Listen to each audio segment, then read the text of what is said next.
Mechanical engineering complete कर चुके हो, एक ऐसे करियर की सर्च कर रहे हो जहां पर लुक्रेटिव पैकेज हो, डॉलर्स में आप अर्न कर रहे होगे एंड सबसे इंपॉर्टेंट जीरो टैक्स, तो वो करियर लेकर आया हूं GME, graduate marine engineering course, जहां पर आपकी salary as a mechanical engineering clear means mechanical engineering complete करते हो, 1 साल की ट्रेनिंग में जाओ, तो आफ्टर दैट क्लियर आपकी सैलरी की जो रेंज होता है वो स्टार्ट तो होता है 40-50,000 से, लेकिन आफ्टर 10 ईयर्स ऑफ एक्सपीरियंस के बाद आपकी salary around minimum 7 to 8 lakh per month होती है। तो जब स्टूडेंट्स के दिमाग में आता है ग्रेजुएट मरीन इंजीनियरिंग कोर्स, तो सबसे पहला कॉलेज वो होता है एंग्लो एस्टन मैरीटाइम एकेडमी, एमा। क्लियर। अब एंग्लो ईस्टर्न एक कॉलेज भी है, एक कंपनी भी है। क्लियर। तो ये अपनी फॉर्म रिलीज कर रहा होता है, आपको वेबसाइट में अप टू डेट रहना होगा, इनकी वेबसाइट में ये कब फॉर्म रिलीज कर रहे हैं। एंड SMBD मरीन एकेडमी को आप फॉलो कर सकते हो, जहां पर हम लोग रेगुलर बेसिस पे आपको ईच एंड एवरीथिंग्स अपडेट कर रहे होते हैं। तो सबसे पहले आपको फॉर्म फिलअप करना है, आफ्टर दैट आपको रिटर्न एग्जाम्स में अपीयर होना है। अगर आप रिटर्न एग्जाम्स को क्वालिफाई करते हो, अब रिटर्न एग्जाम्स की सिलेबस क्या होता है, रिटर्न एग्जाम्स की सिलेबस होगा aptitude, reasoning, English plus technical. अब टेक्निकल में क्या क्या क्वेश्चंस पूछे जाते हैं, technical related to mechanical and electrical, आपको मैकेनिकल रिलेटेड क्वेश्चंस भी पूछे जाएंगे प्लस इलेक्ट्रिकल रिलेटेड क्वेश्चंस भी पूछे जाएंगे, CBT बेस्ड टेस्ट। एंड ये इतनी भी इजी नहीं होती है, काफी स्टूडेंट आउट हो जाते हैं क्योंकि उनको सबसे ज्यादा इलेक्ट्रिकल में प्रॉब्लम होता है, मैकेनिकल की कॉन्सेप्ट में प्रॉब्लम है, एप्टीट्यूड रीजनिंग सही टाइम पर क्वेश्चंस को फिनिश नहीं कर पाते। यहां पर इंपॉर्टेंट रोल प्ले कर रहा होता है टाइम मैनेजमेंट।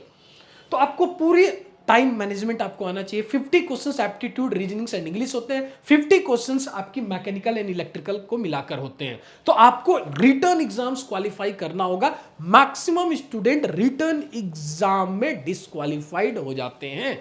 तो यहां पर कहीं ना कहीं एक अच्छी मेंटरशिप की जरूरत है। सी अगर आपकी एम है, अगर आपकी एम है एंग्लो ईस्टर्न, तो कहीं ना कहीं मैं ये स्ट्रांगली बिलीव करता हूं, अगर आप उस बैकग्राउंड से हो जहां पर कॉन्सेप्ट क्लियर नहीं है, जहां पर अंग्रेजी बोलने में कॉन्फिडेंट फील नहीं हो रहा है, जहां पर आपको ऐसा लगता है कि टेक्निकल इलेक्ट्रिकल आपके लिए काफी लेंदी सब्जेक्ट्स फील कर रहे हो, मैकेनिकल लेंदी सब्जेक्ट फील कर रहे हो, थ्योरी समझ में नहीं आ रहा, तो यहां पर SMBD मरीन एकेडमी एक इंपॉर्टेंट रोल प्ले करता है। ऑलरेडी इस एकेडमी से एंग्लो ईस्टर्न में लोग सेलेक्ट हुए हैं, सिलेक्शन लेकर गए हैं। तो कहीं ना कहीं कुछ तो बात इस एकेडमी में, जहां पर 3 महीने में रिजल्ट्स आती है, batch 1 100%, batch 2, batch 3 100%, batch 4 run हो रहा है। अगर अभी तक कुछ भी इंफॉर्मेशन आपको मिला है तो प्लीज लाइक करो, सब्सक्राइब करो एंड शेयर करो। देन आफ्टर दैट चलो अपने रिटर्न एग्जाम निकाल लिया, आफ्टर दैट इंटरव्यू राउंड। अब इंटरव्यू राउंड में आपकी इंग्लिश में कितनी कमांड है ये देखा जाता है, आपकी फ्लुएंसी होनी चाहिए, सॉफ्ट स्किल में कमांड होनी चाहिए, प्लस जो इंटेलेक्चुअल क्वेश्चंस है उसको आप बेटर तरीके से आपको जवाब देना आना चाहिए, जो कॉमन सेंस क्वेश्चंस है उसको बेटर तरीके से आपको जवाब देना आना चाहिए। आफ्टर दैट टेक्निकल राउंड भी होती है इंटरव्यू में। टेक्निकल राउंड में whole mechanical engineering syllabus and electrical related thing से भी क्वेश्चंस पूछे जाते हैं। तो यहां पर आपको बेहतर से भी बेहतर परफॉर्मेंस देनी है, क्योंकि एंग्लो एस्टर्न एक ऐसी कंपनी है जहां पर सबसे ज्यादा GME स्टूडेंट्स अप्लाई कर रहे होते हैं जो एलिजिबल हैं। तब सबकी ड्रीम एक ही है, एंग्लो। अगर कोई 65% वाले कम भी है, फिर भी उनकी ऐसी ड्रीम रहती है काश मेरी एंग्लो में सिलेक्शन हो जाती। क्लियर। सो आपको इंटरव्यू देना है। अब इसकी बेसिक्स एलिजिबिलिटी क्राइटेरिया पे बात करते हैं। अगर आपने डिप्लोमा किया है या आपने 12th किया है, आपकी मिनिमम परसेंटेज 65% होनी चाहिए।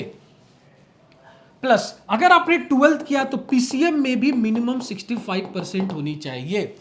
नाउ डिप्लोमा के बाद अगर आपने लैटरल एंट्री कोर्स किया है, lateral entry in BTech mechanical engineering, तब भी आपकी 65% होनी चाहिए। अगर आपने PCM के बाद मींस जस्ट 12 के बाद 4 ईयर बीटेक मैकेनिकल इंजीनियरिंग किया है या 4 ईयर बीटेक इन नेवल आर्किटेक्चर किया है, तब भी आपकी मिनिमम परसेंटेज 65% होनी चाहिए। ये मिनिमम परसेंटेज है, मिनिमम एलिजिबिलिटी क्राइटेरिया है। अगर मैं बात करूं एज की, अगर मैं बात करूं एज की, तो मैक्सिमम एज 28 ईयर होनी चाहिए जब आपकी एडमिशन हो रही होगी। तब कितनी एज होनी चाहिए? Maximum 28 years of your age. Clear? तो ये होगी एज लिमिट। क्लियर?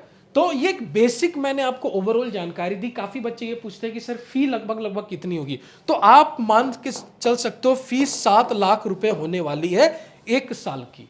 यस, आपको लोन फैसिलिटी भी अवेलेबल है, आपको लोन भी मिल जाएगी।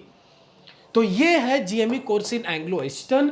ऑलरेडी एसएमबीडी मरीन एकेडमी से काफी बच्चों ने एंग्लो ईस्टर्न में सिलेक्शन लिया है। अपकमिंग बैच 18 अप्रैल 2025, अगर इस बैच में आप इनरोलमेंट लेना चाहते हो तो नीचे दिए गए लिंक को क्लिक कर आप फॉर्म फिलअप कर सकते हो।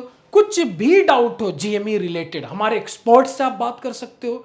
बीटेक रिलेटेड कुछ डाउट है, जीएमई की कोर्स रिलेटेड डाउट है, एलिजिबिलिटी क्राइटेरिया रिलेटेड डाउट है, मेडिकल रिलेटेड डाउट है, नीचे दिए गए नंबर पे कॉल करें एंड हमारे एक्सपर्ट से फ्री काउंसलिंग आपको प्रोवाइड की जाएगी। Wish you all the best. Yes, अगर बैच ज्वाइन करना चाहते हो तो नीचे दिए गए नंबर पे कॉल करें एंड रजिस्ट्रेशन इस बैच के लिए आप करवा सकते हैं। Thank you.